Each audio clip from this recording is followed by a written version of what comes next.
கத்திரிக்காய் மசியலுங்க.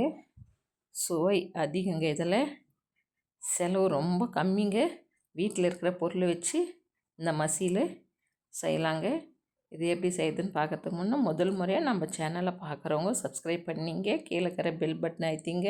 இப்போ தான் நான் போடுற வீடியோலாம் உங்களுக்கு உடனுக்குடனே வரும். அப்படியே ஒரு லைக் பண்ணுங்கள். சுவையான சூப்பரான கத்திரிக்காய் மசியல் எப்படி செய்யுதுன்னு பார்க்கலாம் வாங்க. நம்ம வீடியோக்குள்ளே போகலாம். கத்திரிக்காய் கட் பண்ணி தண்ணியில் போட்டு அழைச்சி எடுத்துனுக்குறோம். அதை போட்டுக்கலாம்.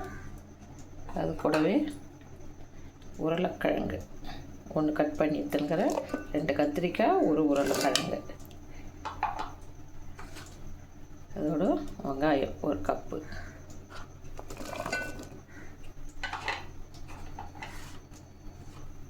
தக்காளி 1 கப்பில் கோபுரமாக, அதாவது 3 பெரிய சைஸு தக்காளி.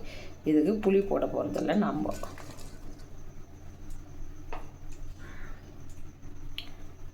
பச்சை மிளகா ஒரு 8 சின்ன சைஸுங்க இந்த பச்சை மிளகா. பூண்டு ஒரு 10 பல். அது கூடவே மஞ்சள் தூளுங்க.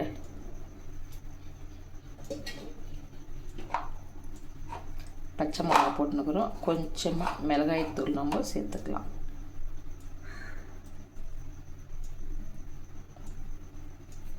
இது முழுகிற அளவுக்கு தண்ணி ஊற்றிக்கலாம்.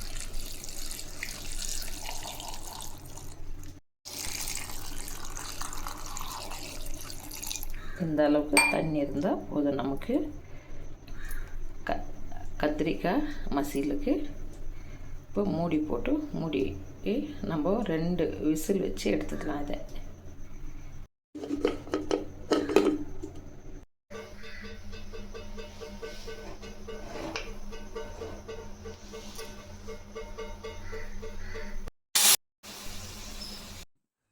விசில் அடங்க தான் திறந்துட்டோம்.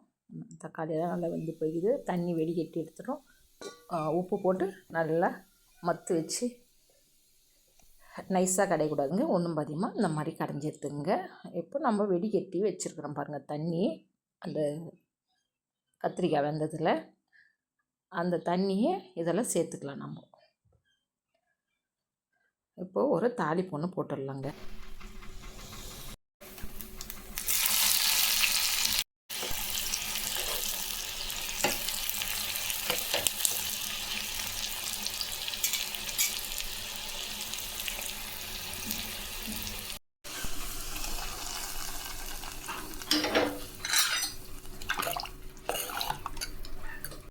டேஸ்டான ருசியான கத்திரிக்காய் மசியல் ரெடிங்க.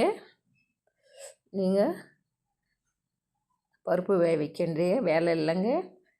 ஒரு உருளைக்கிழங்கு போட்டோமா, 2 கத்திரிக்காய் போட்டோமா, தக்காளி 4 பச்சை மிளகா போட்டு கடைஞ்சி கொஞ்சம் நேரத்தில் இட்லி வேகிற டைம் கூட இல்லைங்க.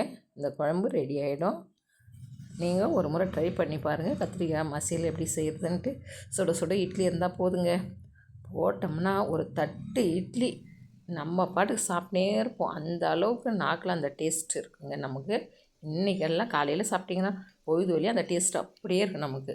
திரும்பவும் இன்னொரு நாளைக்கு வச்சு சாப்பிட்ணுன்ற மாதிரி தாங்க தோணும். நீங்கள் ஒரு முறை ட்ரை பண்ணி பாருங்கள். சூப்பரான சுவையான கத்திரிக்காய் மசியலுங்க. பாருங்கள், 2 இட்லி ஊற்றின குழம்பு, ஒரு இட்லிக்கே காலிங்க. திரும்ப ஒரு கரண்டி ஊற்றினாதாங்க அப்படியே தொட்டு பிரட்டி சாப்பிட்னேங்களான்ங்குது. சரிங்க, அடுத்த வீடியோவில் சந்திக்கலாம்.